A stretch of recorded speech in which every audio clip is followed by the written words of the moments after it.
अस्सलाम वालेकुम। आज हम बात करेंगे गैर हकीकी या बेजान अस्मा की तज़कीर व तनीस समझने की कोशिश करते हैं।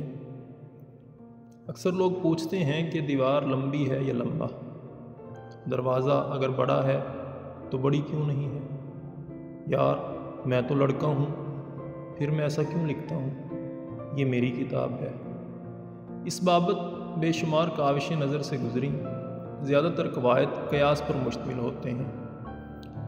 इसमें शक नहीं कि ज़बानदानी के एतबार से सब कायदे दुरुस्त हैं, लेकिन पेचीदा बहुत हैं, फिर भी इनका मुताला और याद करना बेहद ज़रूरी है। आज हम कोशिश करेंगे कि फ़लाँ लफ्ज़ यानी इस्म मुज़क्कर है या मुअन्नस ये जान सकें, जिससे जुमले के एतबार से आपके बेशुमार अश्कालातो मुबहमात ख़त्म हो जाएंगे।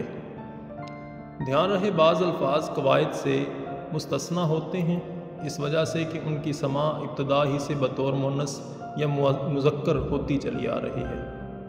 ये कायदा तकरीबन तमाम अल्फाज या अस्मा की पहचान कराती है। ये फ़लाँ लफ्ज़ यानी इस्म मुज़क्कर है या मुअन्नस। आप मतलूबा इस्म की जमा गैर नदाई बनाएं, मसलन किताब से किताबें, मिसाल से मिसालें, दुकान से दुकानें, दर्जा से दर्जे, पंखा से पंखे, दरवाज़ा से दरवाज़े वगैरह। अगर किसी भी लफ्ज़ यानी इस्म की जमा के आखिर में ये और नून गुन्ना दोनों एक साथ या उनकी आवाज़ आई तो वो लफ्ज़ मुअन्नस होगा, वरना मुज़क्कर।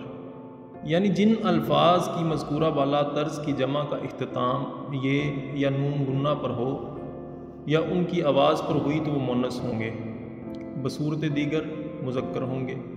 दीवार दीवारें, दुकान दुकानें, छत छतें। अब इन मिसालों को अगर गौर से देखा जाए तो इनके आखिर पे नून गुन्ना आ रहा है, तो इस हवाले से ये मुअन्नस होंगे। दरवाज़ा दरवाज़े मुज़क्कर, पंखा पंखे, किताब किताबें, मेज़ मेज़ें वगैरह।